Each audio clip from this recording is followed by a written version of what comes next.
Mehek, who went by May online, was this TikTok influencer. She's 24, her mom is 44, and she's very important to this story, so just remember that. And the two of them, they would make these really cute dancing videos together, dancing to the trendiest song. That's kind of what she got known for. Everyone loved this mother and daughter dynamic where both of them are dancing to the trends. People would comment things like, oh my God, they look more like sisters than they look like mother and daughter. She was live streaming one day. So 24-year-old May is live streaming and her mom is scrolling through the comments with her. They're listening to the chat, answering viewers' questions. And one comment made by a clearly fake troll account said, "Tell your mom to call me." May laughed it off. She's thinking, this is a troll who's insinuating that my mom is hot and is like, hey, have her call me. But if you watched carefully, you might have seen Ansreen, the mom, her face twitch. Just a little. She might have let out a nervous little chuckle and excused herself to the restroom, where she would nervously put her phone to her ear. Hello? Is it you again? Please don't do that. If you keep doing that, I'm going to go to the police. Don't involve my daughter like this. Please stop. But he wouldn't stop. He would keep going. This man would find Ansreen's husband's phone number and text him. Do you want to see videos of your wife? Ansreen felt her heart race when she found these messages on her husband's phone. Thank God her husband thought it was an online troll. I mean, given that they're a pretty public family on social media, he never responded, thinking, oh, one of these creeps finally got my number. But if this got out, it would ruin her marriage, her whole family, and even her daughter's whole TikTok career. May had a wholesome, religious, family-oriented image on social media. And now Ansreen, her mom, was going to ruin it all. She looked down at the new text message on her phone from him, and it read, "One click and I ruined your life." Ansreen and her daughter, May, would do anything to prevent that, even if it meant killing 2 people to keep their secrets safe. What does one click mean?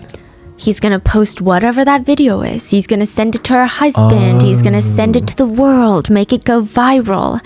One click and her whole TikTok career, her daughter's TikTok career, would come crumbling down. Wow. And so would her family. So would her social standing. As always, full show notes are available at rottenmangopodcast.com. This is a pretty recent case that happened in the United Kingdom, but let's just get into it because there's a lot. There is a platform called Azar. It's very reminiscent to me of Omegle. Like, you use it to randomly video chat strangers from all over the world, but Azar really focuses on marketing and marketing the fact that they have a lot of preferences that you can set for who you're going to be matched with. You can narrow it down to geographical location, potentially even age, all these things. A lot of people actually use it to date. Because you can't get catfished. It's kind of a cool icebreaker. Instead of going through this like uncomfortable texting phase, you just see their face immediately. You see if you have connection. It was also really popular during the pandemic because people just wanted some form of human connection. Ansreen's niece was over at the house using Azar. So Ansreen is the mom. And May, the TikToker, is out and about. Her niece is video calling a guy through the app. He looked like he was in his 20s. He lived in the UK, and that's really all Ansreen knew about him as of right now. She was just doing some chores and listening to this conversation. And the niece, she's half bragging, half passionately telling him about herself. Oh, and her cousin Mehek was famous on TikTok. So she's telling him what her account is, what her Instagram is. Oh my God, and then this is Mehek's mom. This is May's mom. She's in the videos. Actually, sometimes she's the star. So while Mehek alone would only get 50,000 views, when Ansreen, her mom, was in there dancing with her, they would get like 300,000 views. That's a big difference. So she's like shoving the phone in Ansreen's face, like, say hi, Auntie Ansreen. This is, what was your name again? Saqib. Nice to meet you. Ansreen said she smiled and waved, and that was that. She went back to doing whatever she was doing. I mean, these are little kids having conversations. Why should it bother her? Why should it matter to her? A lot of TikTokers became famous during the pandemic, and May really wanted to be one of them. She was doing all the things that they were doing. She was dancing to the trendiest songs, which, looking back at a lot of these TikToks, it feels like a fever dream. Doja Cat, the Why Don't You Say So dance. Like all the viral McDonald's hacks through the drive-thrus, using the Zoom filter to lip sync to songs and like cover your face, and then it goes to the next person when they uncover their face. Yeah, we did all of that too. Yes, it's like a fever dream. Yeah. So May quit college to do this. She really, really, really, really, really, really wanted to be a TikToker. Why doesn't he reply?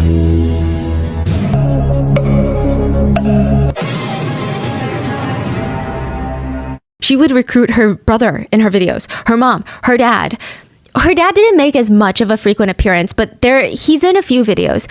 Honestly, he seems very likable. He just seems really sweet. Kind of like a dad. Maybe he talks a little too much about things that young people don't care about, but he's cute. How nice is the kebab? Oh, that's very nice. Really, really nice. So tasty, very juicy. I know. And if you have a time, if you visit Istanbul, I can say you must need to come and eat everywhere. All the Istanbul food is very nice, but this place is I like it. So they have this really adorable, wholesome family image. And her caption with her mom would say things like, having an elite relationship with your mom. So blessed to have her in my life. My mother, best friend, and sister all in one. To the woman who birthed me, I appreciate you so much. May claimed to be a devout Muslim. She posted a lot about her faith on TikTok as well. But her primary interest, her ultimate goal, was to be a fashion influencer. She said, I would post my fashion outfits on Instagram. Companies would send me clothing. I would tag them on my platform, and that's how I would get paid. She was also invited to promote restaurants, bars, specifically hookah lounges. And she would always bring her mom with her. So half the reason being, her family was a little bit more conservative, so her dad just always worried about her. And the other half was, her mom is her best friend. So they're the type that would giggle and whisper in a corner of the house as if they're like two best friends having a slumber party instead of mom and daughter living together in the same house. It was kind of endearing. Like the brother and the dad would joke around. They'd roll their eyes. Oh, there they go again, plotting something. May convinced her mom to make her own Instagram account. With all the views that are coming in, I mean, it's going to go over to her Instagram. It's going to ripple over, and then maybe she can start doing promotions too. Honestly, it sounds like May is telling her, Mom, it's an opportunity. Just do it. It's going to be great. And maybe that's true. But it's clear that there is a side of Ansareen that really wants this life. She was 44. Her whole life she had been sheltered for 44 years. Her dream growing up was to be a flight attendant. This is like when she was in her teenage years. But instead her parents said, actually, we found you a husband. You're going to marry this man and start having children. So that's what she did. She never had this phase of being young and experimenting. She just went straight from being a teenager to being a housewife. There was no crazy phase, no clubbing phase, no drunk phase. I mean, her whole life was great on paper. Arguably, she had everything that she would ever need. Her husband's fantastic. He's sweet. He's hardworking. He's a provider. But there's this new thrill that she's having from going to bars, being around these young people, and they all have this energy. They all dress so fun.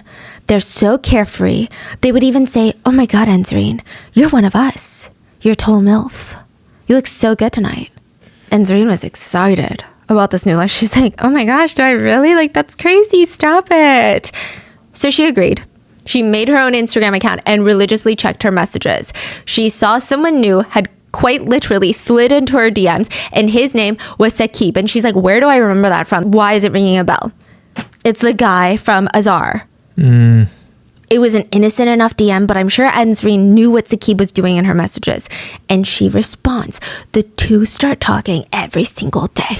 Every single day. They would talk on the phone up to 5 times a day. If Ansareen's husband wasn't home, Saqib would always be on the phone in the background. It's like one of those high school relationships. Like, so they're talking romantically? Yes. Like a genuine relationship. Even if they aren't actively talking, he's just on the phone listening while she's cleaning, napping, doing all these things. He's always there. And it seems like because they all live together, May knew that her mom was always on the phone with this guy. But I don't think that she knew from the get-go that it was an affair. She claimed that she just thought, oh, well, they're friends, and I didn't think much of it. So Ansareen, she would get off on Saqib's company. He's conventionally attractive, he's young, he's fit, he's also very obsessed with her, and it just felt nice. And the age gap, I mean, it was there. But it wasn't borderline illegal, right? How old is he? He claimed he was 27 and she's 44, so that's a 17-year age gap. Which is huge, but 27 isn't 18, right? Yeah. Well, he was 18. He lied. Whoa. Yeah. He was 18 when they started talking. But he was not her sugar baby or anything. He would actually go out of his way to spend money on Enzreen. If she was at a hookah lounge helping her daughter promote an event, he would show up to the event, surprise her by paying for her, show up to random restaurants, surprise her by paying the tab. He would send gifts to the house that she would have to open in front of her family, and her husband would be like, oh, like what is that from? I bought it online. I totally forgot I ordered this. That's why I look surprised. Eventually, the relationship turned. Yeah, they didn't see each other a lot because they lived in different towns, and Enzreen was also, married with 2 kids, so she didn't want to draw suspicion on herself. But when they did see each other, it was just getting more and more explicit. Even during video calls, they would be showing each other a lot of themselves and engaging in sexual activities. For Enzreen, it was more fun, more exhilarating, more scandalous. This was her second affair since being married. Her first one was with another man who was married with children. So the two of them, they were equals. In the sense it's like, hey, you're married, you've got kids, I'm married, I've got kids. We don't want to mess it up. You want to stay in your marriage, you want to stay with your family, I want to stay with my marriage, I want to stay with my family. Wait. The guy's married? No, this was her first affair. Oh, so okay. Saqib is her second affair. I see. So I'm saying with her first affair, there was this mutual agreement that both had the same situation. Yeah. They're both like, we're literally doing this because we're evil people and we want to like cheat on our partners, but we don't want them to find out. We don't want to divorce our partners and leave our children and be with one another. Yeah. It was just an escape. But with Saqib, it's a little bit different. Saqib wasn't married. He didn't have kids. He wasn't even 27. He lied. He was 18 when they met, and he was absolutely in love with Enzreen. She was his endgame. After 2 years of this affair, Enzreen wanted to move on. Meets up with Saqib at a hotel and tells him, look, I just want to focus on my marriage right now. I feel guilty to my husband, to my kids, and I don't think I can do it anymore. They did not break up that night. They slept together. And then the next morning, it was like nothing happened. Saqib started texting Enzreen, clinging to her. And now that he knew she wanted out, he was doing everything to hold on to her. He would call her 5 to 10 times a day, ask her, what are you doing? Who are you with? Where are you going? What's next? Did you talk to your husband today? Enzreen claimed that he would get angry with her if she didn't tell him everything, and he started to get what she describes as controlling. If he felt Enzreen was pulling away, he would send her pictures of designer goods that were en route to her house, and she claims, I kept telling him I didn't want those, I didn't need those, this was so unnecessary, but he wouldn't listen, he just kept buying me gifts. Sometimes he would even just randomly Uber Eats her food. Enzreen said she felt like if I accept these gifts, he would feel like we're together. But if I don't accept the gifts, he would get angry. Finally, December of 2021, Enzreen bit the bullet and broke up with Saqib for good. She's like, I can't do it anymore. There's nothing you can say. I'm not going to meet you in another hotel. Like, I'm done. She expected curse words, nonstop angry phone calls, angry emails. She was prepared for it, but she hoped, if I don't engage, if I don't respond, he's going to get bored. He's going to move on. But instead, Enzreen looked at her phone and there were explicit pictures and videos of her and Saqib during their rendezvous. Some screenshots of her during their explicit FaceTime calls. He bombarded her with messages like, if you don't respond, I'm going to send these to your husband. Fine, you want these to go public? I'll make them go viral. Enzreen felt like there was only one way out of this. Dead man, don't post. Soon enough, Saqib would be found dead in a burning car on the side of the road. Enzreen's daughter, May, the TikToker, she had no idea who was making deepfakes of her, but it was ruining her life right now. There were explicit videos that looked so realistic. Someone was out there targeting her. It felt especially hurtful because May had built her career on being this religious, multifaceted woman, and not that you can't do both, right? But these photos were deepfaked. There were deepfaked nude photos and videos of her out there, and even her friends were sending them to her like, hey, what's going on? Originally, she had no idea it was her mom's fault. Her mom was the reason that these deepfake photos of her were circulating the internet. December of 2021, the same month that Enzreen broke up with Saqib, she sits May down and tells her everything. I don't think she did it to just get it off her chest. I think she did it to get help. Enzreen felt like she had no other options left. I mean, she was trapped. So at first, May blows up on her. She's mad at her mom. First of all, you cheated on my dad. But more than that, she's pacing around the living room and she starts getting angrier and angrier. But that anger is turning towards Saqib. How dare he think that he can get away with blackmailing us? He was the ultimate threat, the threat to her family, but also the threat to her career. And she would do anything to protect everything that she had worked so hard for. She comforted her mom. This girl was determined. She told her mom, I will take care of it. Don't worry. He's not going to f with us. She said, I'll get him jumped by guys he won't know what day it is. May set into motion a plan that would land 8 people in jail. The first thing she did was call her best friend, Rakan Karwan. Hello? I'm being blackmailed. What? I need your help. This psycho guy is spreading deepfakes of me and I think he's going to try and hurt me. Do something to me. I think as long as I pay him off, he will back off, but I don't want to be the one to talk to him about it. Yeah, no problem. Tell me what you need to do. So Rakin agreed to be the middleman. He was going to be the one that talked to Saqib for May. He had no idea that May's mom was involved in any of this and that she was the one being blackmailed. I guess May doesn't trust him that much, right? And Rakan reached out to Saqib, who stated that he wanted $3,800 to back off from the family. So this is where the game of Monopoly starts. There are 8 main players, all of them trying to win the game without ending up in jail. And when it comes to pick their game piece, you know, in Monopoly, there's the dog, there's like the cat, the iron, the wheelbarrow, right? Mm-hmm. They would all choose the car. And this would be the last game that they ever play for a very, very long time. And Serene and May reach out to Saqib. They ask him, do you want to meet up with us so that we can pay you finally so we can end all of this? Meet us at the Tesco parking lot. Tesco is like a supermarket. Parking lot at 1:30. No one else would be there. It's 1:30 a.m. He said, yeah, bring all $3,800. That is all the money that I spent on Enzreen during this affair. He, Saqib, did not know that 8 people were going to show up to this meeting. The Monopoly 8 is what they'll be dubbed by authorities. The Monopoly 8 split up into 2 cars, a blue car and then an Audi TT. Now, both May and Enzreen were in the Audi, and I think it would get too technical to explain where each person was before the crime and then how they got picked up for the crime. It's not necessarily important. Just know that some of them were at a hookah lounge playing Monopoly, and that would be their alibi for the rest of the night. Which is, what do you mean? We're just playing Monopoly. Yeah. There was one friend, Mohammed, who came super late. He got a call to come hang out at around 12:30 a.m., which is just an hour before the murder.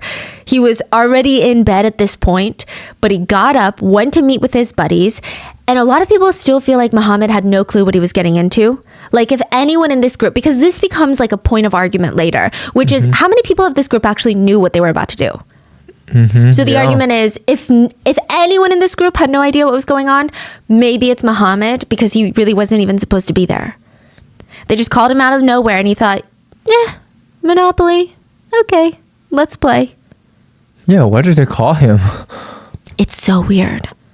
He ends up in the Audi with Enzreen, May, and Rakan. He is the 4th person in the Audi and the other 4 are in the blue sedan. The group all drive to the Tesco, where they briefly park next to each other, but they separate because Saqib is going to get there and they don't want 2 cars parked next to each other in this relatively quieter parking lot because, you know, maybe he'll be like, why are there 2 cars there? That's weird. Some of them would later argue, they just thought May and Enzreen were going to meet up with someone, pick up something real quick, and we wanted to give them space. That's all. Even Rakan and Mohammed got out of the Audi and stood out of sight so that if Saqib were to walk up to the Audi, it looks like just May and Enzreen were meeting with him. There was nobody else watching him. So they got out the car so they can have their own space to talk. No, the theory is that 6 of them, so the 2 that got out of the Audi plus the 4 in the blue sedan, were probably going to jump him in the parking lot. Is the theory. Because nobody had cash on them. They're like, hey, meet us so I can pay you $3,800. Got it. Nobody had any money. Okay, I see. When Saqib gets to the Tesco, everyone realizes a few things. First of all, he's not alone. Saqib was known to hate driving. He just didn't like it. That night, he asked all of his friends to drive him to a Tesco in another town because they're meeting in like a mutual area. They didn't want to meet in town A because that's where Saqib lives, and they don't want to meet in town B because that's where May lives. So they agreed on town C. And all of them were like, what? No. They all had excuses on why they couldn't drive him. I mean, I imagine some of them just straight up didn't want to because it was inconvenient. Technically, Saqib could drive himself. But his good friend Hashim, he was the type to always want to help a friend. So he said, I guess if you really need a ride, yeah, you know what? Get in. Sure. I'll do it. He had no idea that Saqib was blackmailing for someone for money and he was driving him there to pick up the funds. He just thought Saqib needed to get something from this specific Tesco or meet someone for something innocent and thought, maybe it'll be fun. We could listen to music, jam out in the car, catch up during the ride. Hashim pulls up to the Tesco and it seems like Saqib realized at this moment that he was being set up.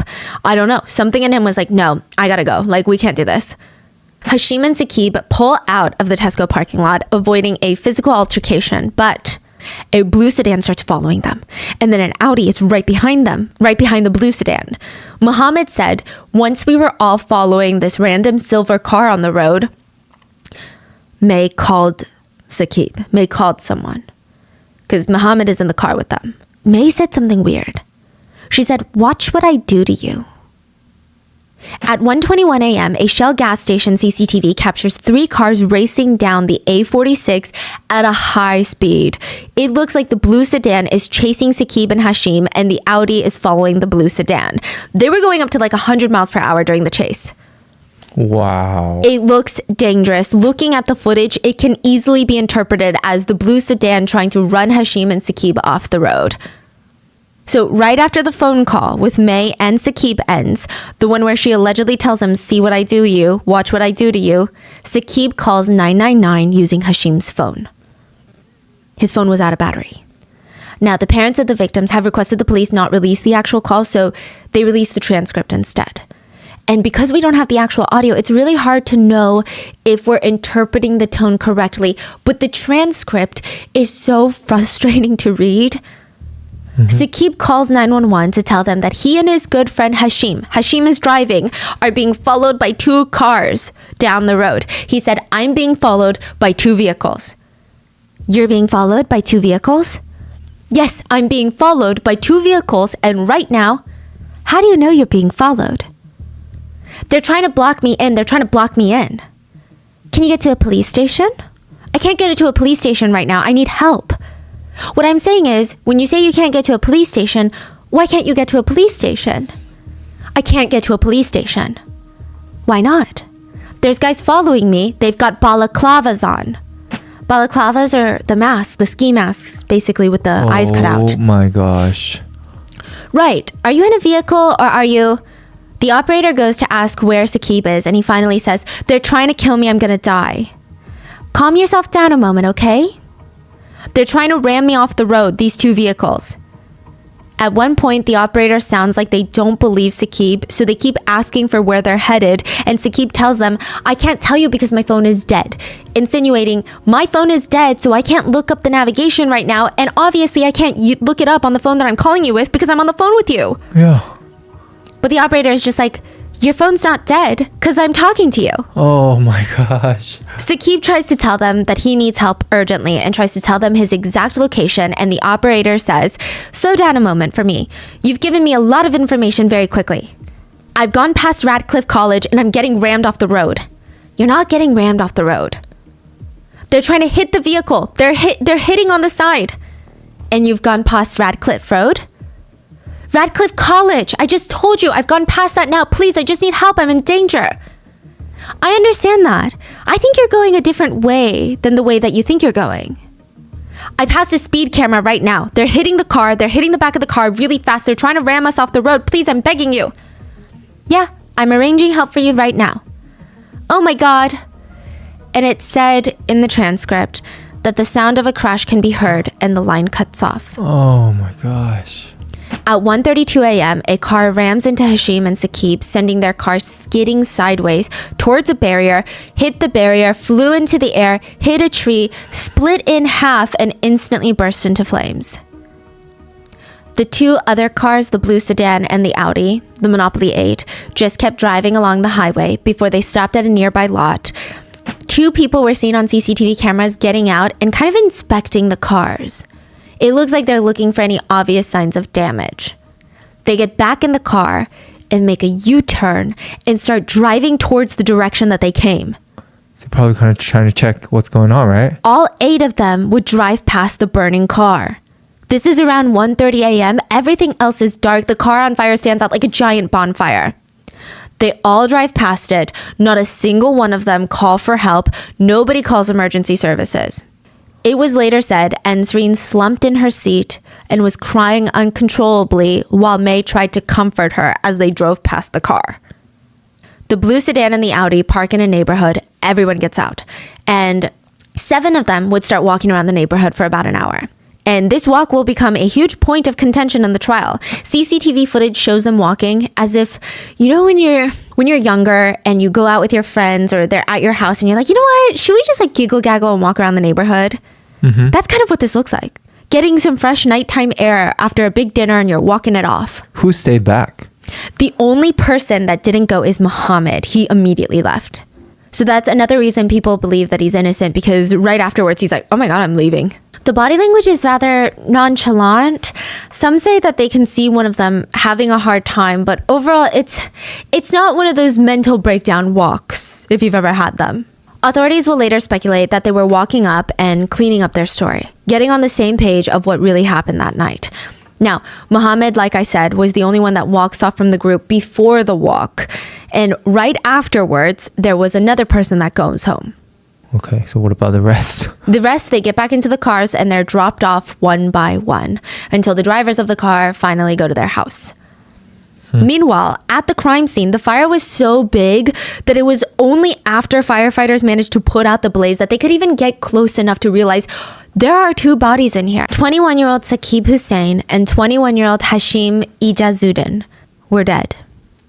It is stated that both of them died upon impact in the collision.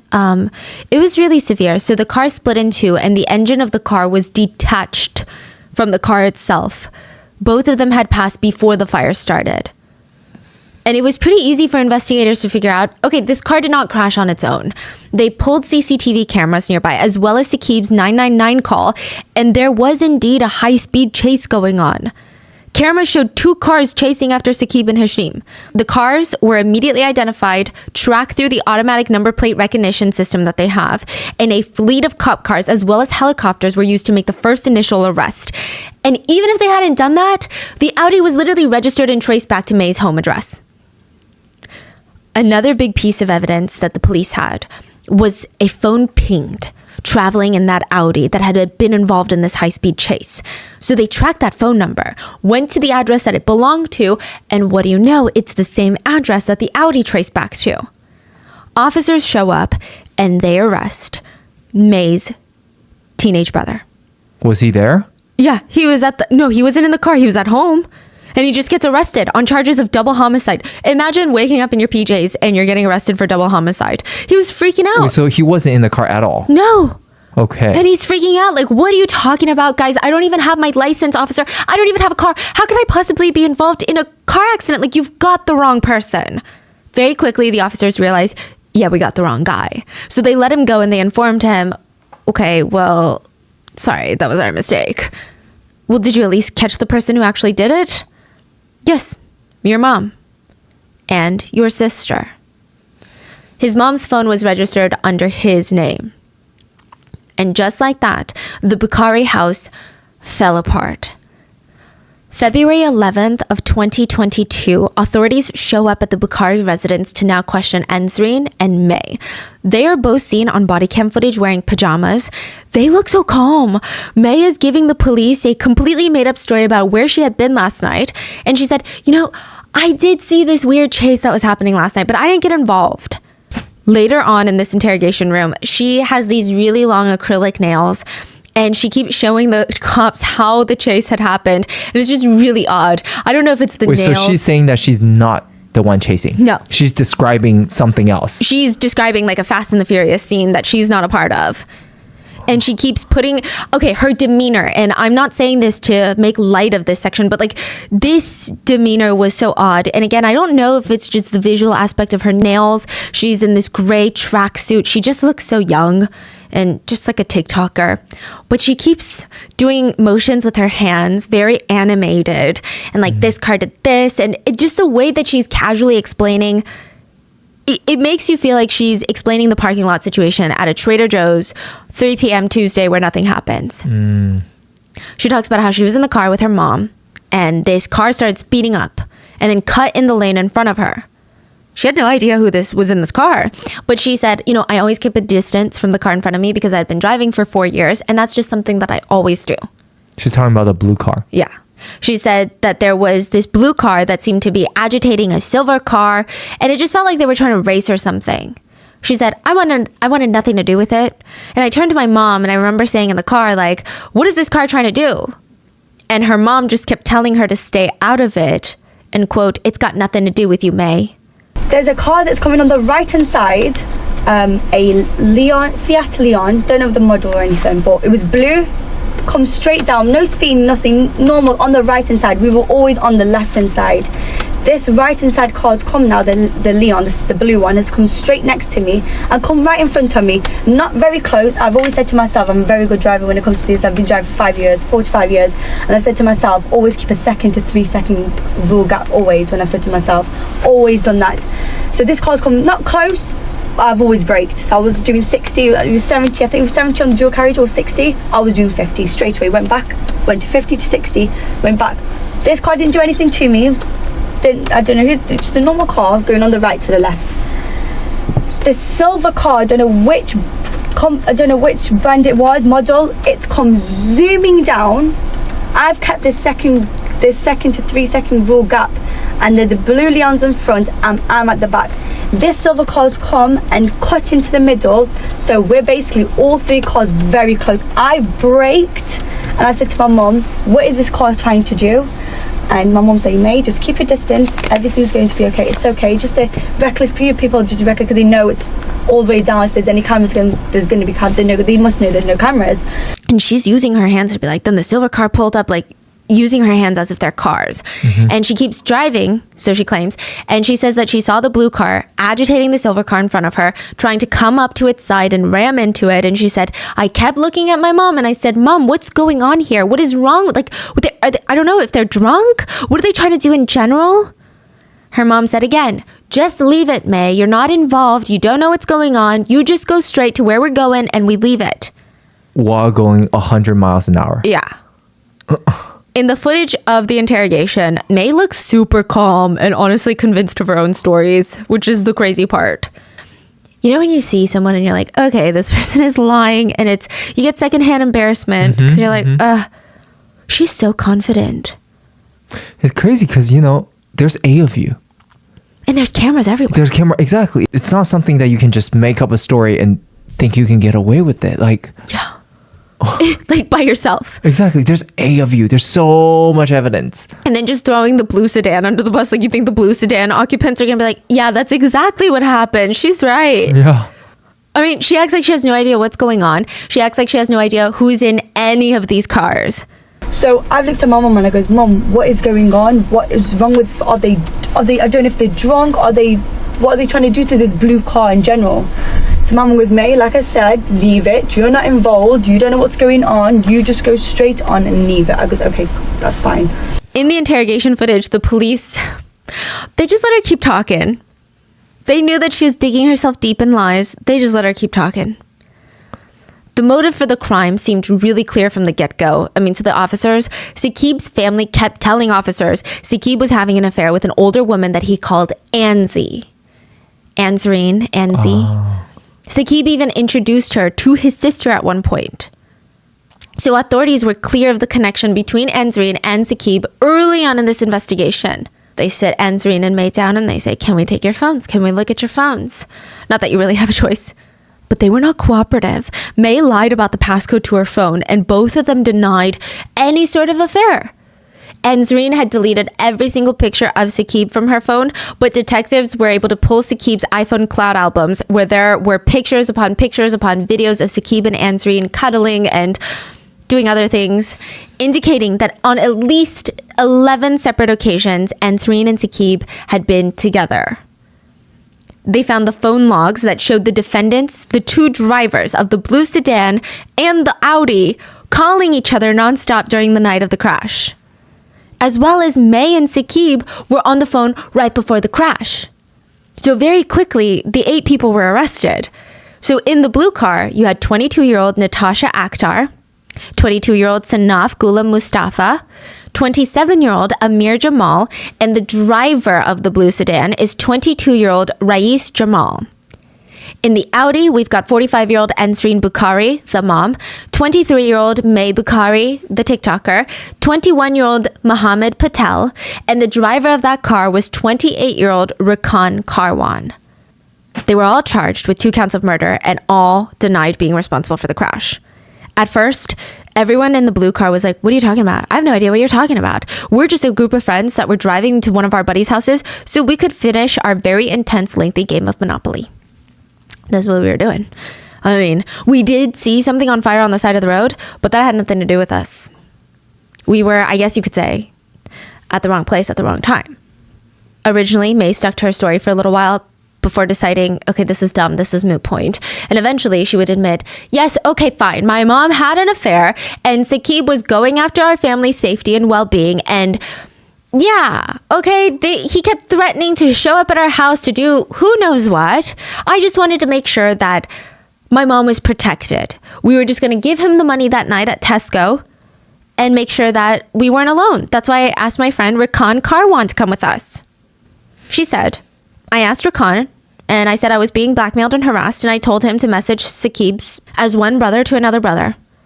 She said, we just wanted to show him what kind of person he was at the time and just put an end to it. But Saqib was demanding. He was demanding money and all this. And I told him, you're not getting your money, Saqib. We need to talk first. But then he said he was going to come to my house. So I suggested we meet at another location, a neutral location, to give him the money. And yeah, I just wanted Rakan to come with us because it would give us peace of mind. I didn't want my mom and I to go alone. She said she was worried that Saqib might attack them. She said as for the blue sedan full of other people, they were close with Rakan, but she never really hung out with them like that. She thinks Rakan called them as backup, just in case. She said, I was even annoyed. I was even annoyed that Muhammad was in our car. It was weird. I was like, I didn't understand why he was there in the first place. Rakan invited him. May said she did meet up with Saqib that night. She knew that he was in that car, but she had no idea what was going to happen with the blue car and Saqib's friend's car. Which clearly doesn't make any sense. Clearly, they're chasing him in the car. It's one thing. Yeah, and they talk on the phone the whole time. Yeah, so and they know what they're doing. If you're going 100 miles per hour after another car, switching lanes to go after that car, you really can't say you don't know what you're doing. Yeah. Clearly, there's CCTV footage of it. Basically, she's telling the police, you've got to believe me this time, because I'm not lying this time. I'm innocent. She said the only reason she lied was because she was embarrassed of her mom having an affair and she didn't want the news to find out. Eventually, she would even try arguing that Saqib wanted to unalive himself and forced Hashim to crash the car on purpose. And the authorities were flabbergasted by all of this. If I'm not mistaken, I believe Hashim is Muslim. And to say that about a victim who is Muslim and all of this, it's just so sick, It's just disrespectful upon disrespectful. The authorities are looking at her like, so are you suggesting that Saqib wanted to take his own life by causing the crash and killed his friend Hashim too while he was at it? Yes. Wow, come on. That seems unreasonable. Well, he's the type, he sent messages where he tried to gain attention from my mom by saying that he was going to hurt himself. He's psychotic. The authorities didn't believe her and moved forward with a trial for 7 of them. One person gets off. Oh yeah, we're going to get to that. The trial was a mess. The first trial was deemed a mistrial, Prosecutors said it was just a behemoth to conquer. First of all, they had 7 defendants. Most of them had slightly or completely different versions of events from that night. We had 200 hours of footage the night of the murder, more than 40 locations, 300 statements that they took in to just organize this evidence. A nightmare. And a huge question to the prosecutors was, out of the friend groups, so excluding May and her mom and probably excluding the 2 drivers, how many of the other 5 knew what was going on? Or were they just hanging out with friends, got in a car for a little ride, and suddenly they're on trial for murder? What would you do if your friend is suddenly going 100 miles per hour out of nowhere, risking your life, and they won't slow down even though you keep telling them to slow down? Mm-hmm. They cause a crash, what do you do? Not saying that they're innocent, but just kind of toying with the idea. Are they killers? Yes. So if that were the case, could they have done something to stop the drivers from what they were doing? Could they have done something afterwards? Is that what we're arguing? Maybe they could have gone to the cops. Another thing that just added another layer of complexity was Saqib at this point was almost put on trial. Same with Hashim. So Hashim was the friend that was driving, truly had nothing to do with any of this. He's just giving a buddy a ride out of the goodness of his heart. But he was the driver, and he was found to have cannabis in his body during the autopsy. So of course the defense would take this and run with it, saying that he was driving recklessly, he caused the crash on his own, this was all his fault.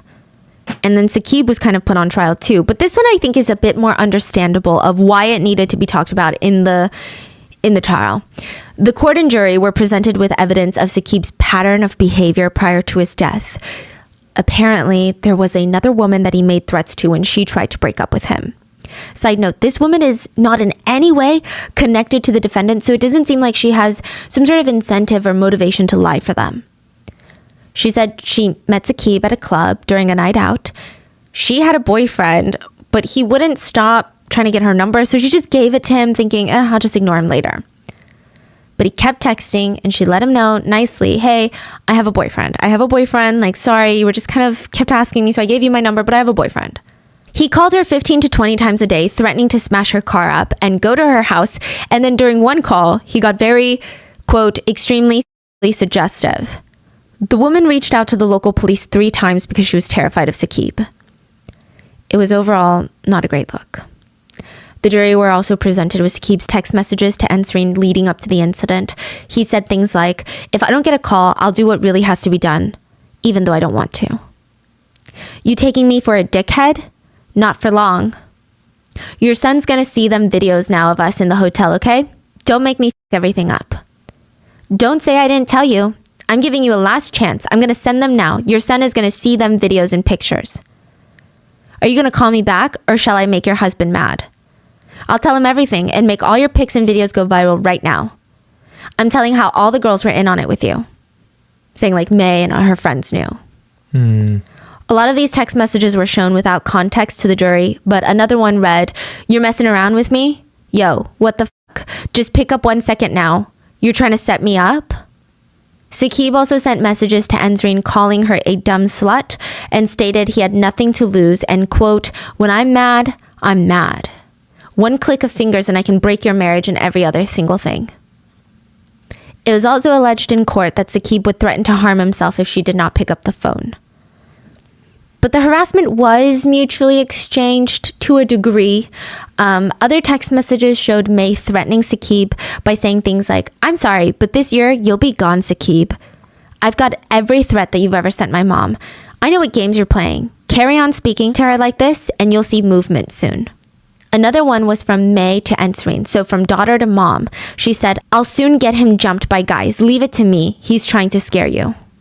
Another one was, don't worry, mom. Whatever it is, we will sort it out. It was mentioned in court that between August 2021 and February 2022, Saqib had reached out to Ensreen 1,702 times, while Ensreen in the same period only reached out 214 times. Of course, you know, any trial is going to be really hard for the victim's family and friends, especially for Hashim. I mean, imagine his family sitting there. They're like, he had nothing to do with this. And now he's basically being put on trial and they're bringing up cannabis. They're trying to slander his character by saying he does. Exactly. Yeah. And for Saqib, I'm sure it was really hard for his parents as well. But a lot of netizens felt for Ansreen's husband and son during the trial. It seems like the family was just broken apart. Ansreen's husband hadn't visited Ansreen during her arrest, but he did show up for parts of the trial. So whether it was for closure, whether it was to support his daughter or to support his daughter and his wife, it's unclear. But all of the affair was aired out. Ansreen's first affair was also aired out during the trial. I mean, I imagine it was hard for the husband, but more so, the son is also a big victim in this. Yeah. He was only a teenager when all of this went down. Prosecutors stated they believed May, Ansreen, and Rakan were plotting for a way to get rid of Saqib. I don't know why Rakan was in on it. Maybe he was just a ride or die type of friend, or maybe he was going to get something out of it. But it just isn't clear to prosecutors. Prosecutors believe that they were the main masterminds of this, and they would lure Saqib to the Tesco under the guise of giving him the money, but they were going to jump him, ambush him, maybe drive him off the road. It's unclear how much of this they actually planned. It's up for debate. A lot of netizens said, going at that speed, that's intent to kill. It doesn't matter. Like when you're going 100 miles per hour chasing someone, trying to ram them off the road, you're trying to kill someone. Ansreen and her daughter May's defense, on the other hand, it was kind of crazy. They were victims to a crazy stalker, and while they made some shady, bad choices, Saqib was controlling and terrifying, and they had no other choice, essentially. They tried to use footage of Ansreen walking around after the murder with her co-defendants. You know how they parked in the residential neighborhood? They argued that she looks like a woman in shock. Ansreen and May claimed that they just wanted to talk to Saqib that night and nothing else. And about May's text to her own mom saying, like, don't worry, we're going to jump the guy. They argued, no, we were just exaggerating. During the trial, remember how I said there were 7 defendants? Muhammad, the one that came late and left before the walk, he was the star witness out of the Monopoly 8. He was the one that wasn't tried for the crime. And now some netizens think that he's innocent. Others say that he's guilty, but he's cooperating with the police to save himself. It's unclear, but he gives the police what they want. He corroborates the story that is consistent with Saqib's 999 call. He states that Saqib was being chased at high speeds. He states that they were all wearing balaclavas that night, just like Saqib had mentioned in the phone call. He said that he was the last one to join the group. He had no idea what was going on, that they mentioned that they were going to jump a guy. He said he was so scared. He didn't know what he had gotten into. He was so terrified. And while they were going like 100 miles per hour, he heard 2 phone calls that night. The first one was May, the TikToker, telling Saqib, watch what I do to you. Then they hung up, and Rakan, he was driving the Audi. He called the other driver of the blue car, Race, and he said, quote, ram into him. Shortly before the car Hashim and Saqib were in, skidded off the road, killing the 2 men instantly. Now, some netizens think that Muhammad should also be in jail, and that it seems like he's conveniently taking himself out of the crime. He's like, no, I genuinely had no idea what was going on. Some people think that he probably knew, and he's now taking this stance to get off easy. It's just, netizens have a lot of feelings about this. All the other defendants, minus the drivers, May and her mom, and Muhammad, the other 5, they insisted they had absolutely no idea what was going on at any point, and these phone conversations never happened.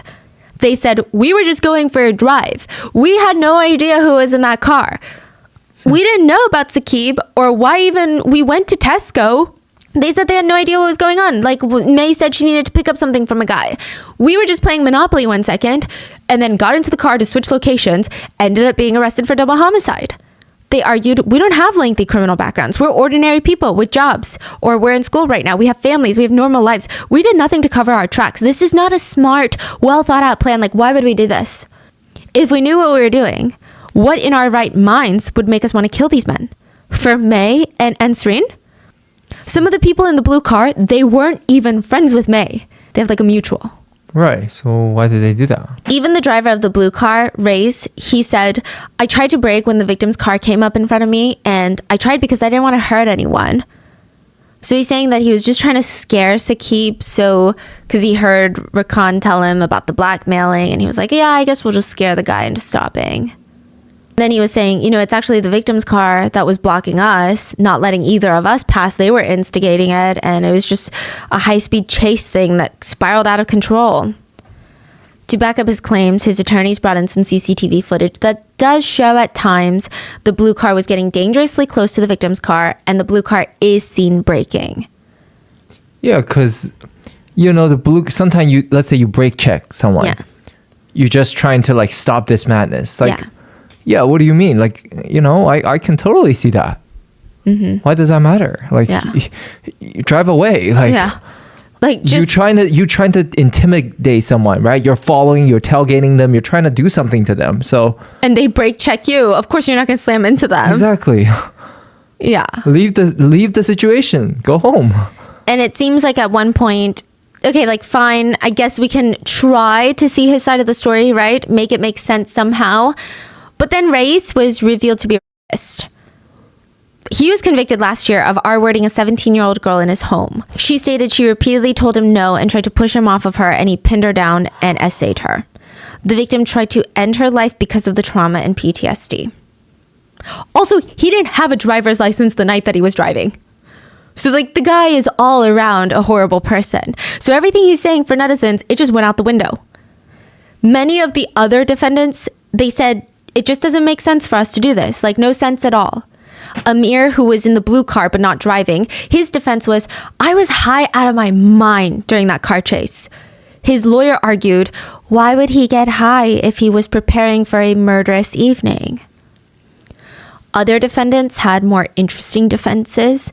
Natasha was the 22-year-old in the blue car, and she said she had a crush on the blue car driver, Reyes, and she wanted him to fall for her. So she didn't want to make him mad by telling him to slow down too many times.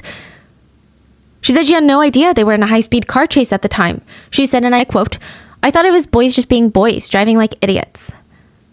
Also love when people say boys being boys, but it's like a literal crime. It's like criminals being criminals, actually, is the rather, especially for this situation, more fitting. Yeah. Fun fact, Natasha had dreams of becoming a criminal defense attorney, so there's that. Sanaf, also in the blue car but not driving, he said his father was dying of cancer and he was the only one taking care of him. His dad could not eat, drink, or even use the toilet without assistance.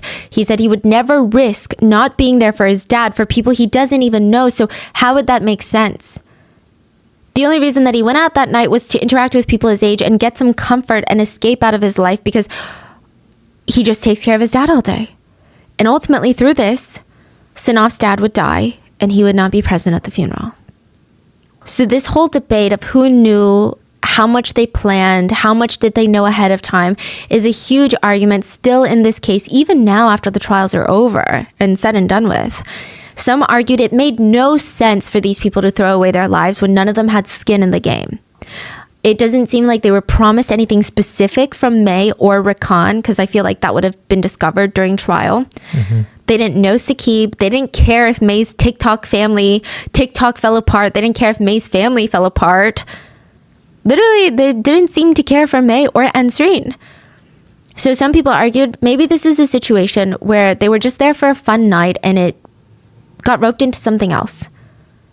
But other people argued these sound like people that were ready to jump a guy for the thrill of it, not knowing they were going to accidentally kill people. It sounded like they're down to like, yeah, let's get balaclavas and jump a guy, teach him a lesson. It's thrilling. It's crazy. Maybe they felt like that was okay. Another supporting argument for that is on the phone with 999, Saqib mentioned seeing the people in the car behind him wearing balaclavas. And Muhammad also mentioned it. So if they're not jumping him, if they're just playing Monopoly, why would they have balaclavas? Why would they be going 100 miles per hour chasing another car? Exactly. And then end up getting arrested and being like, what? We did nothing weird or out of the ordinary. We were just driving from one place to another in balaclavas. In the end, the jurors deliberated for more than 28 hours and they came back with a verdict. Ansreen, the mom, and May, the TikToker, Reyes, the driver of the blue car, and Rakan, the driver of the Audi, they were all found guilty of the murders of Hashim and Saqib. May was sentenced to life in prison, and she will serve at least 31 years and 8 months. So if she gets out the earliest as possible, she will be 55 years old. Ansreen was sentenced to life in prison and is ordered to serve 26 years and 9 months. Rais and Rakan, the drivers, were both given life sentences. Rais must serve at least 36 years, probably because he was driving without a license, and Rakan must serve 26 years and 10 months. As for Sanaf, Amir, and Natasha, they were found not guilty of murder, but guilty of manslaughter, and they were given between 11 to 14 years. Mohammed had no charges. I will say I have seen some discourse online that their prison sentences are too harsh, but I'm curious to know, what are your thoughts? After the trial, the victim's family spoke out. Saqib's family said Saqib was a kind, compassionate, caring, sensible man. Their family had been shattered, and they're glad to get some closure. Hashim's uncle came out to state Hashim never used to enjoy driving himself. So whenever Hashim went out, he would always ask, "Who's driving? You're driving." He went home and got his car to drive his friend, even though he hated driving. He's just a very active soul. One of his mottos or philosophies in life, which he put on his social media all the time, was, "If I can make someone laugh or smile, my job is done for the day." Hashim's uncle said the only reason he gave Saqib a ride, even though he hated driving, was just he wanted to help a friend. And I have seen netizens state that Saqib was not the perfect victim. Not that there ever is a perfect victim. And just like the whole general mindset that someone needs to be a perfect victim is kind of dangerous. You know, netizens are saying he was doing some scary things. And obviously, he needs to be punished for doing very specific scary things. But I wouldn't say Enzreen had no choices. It's almost insinuating Enzreen was in a situation of self-defense. Which this situation was not a clear-cut self-defense thing. And while I agree, again, Saqib's actions were a little odd and he might have needed to be punished for it had he been alive, she could have just gone to the police, though. It seems like every choice that she made was to prevent facing the consequences of her own actions. Yeah. And I really think that's telling. Like, she would rather put her own daughter's life at risk to kill someone with her rather than face the consequences of her actions. Yeah. She straight up said, "I couldn't go to the police when he was blackmailing me because I was scared officers would come to my house and my family would find out about the affair and the videos." Exactly. It's so bizarre. It's so bizarre to me when people are willing to kill someone to cover up a much smaller wrong. Instead of people finding out you cheated, now you kill someone and you're going to go to jail forever. And people found out you cheated not once, but twice. Because you killed 2 people. Like, what? I don't even think that's comparable to an affair. Yeah. The logic is not logicking. But I guess that's what they say. Play stupid games, win stupid prizes. And if you're playing Monopoly, there is always a chance that you're going to end up in jail. What are your thoughts on this case? Please leave it in the comments. Please stay safe. And I'll see you guys on Wednesday for the main episode. Bye.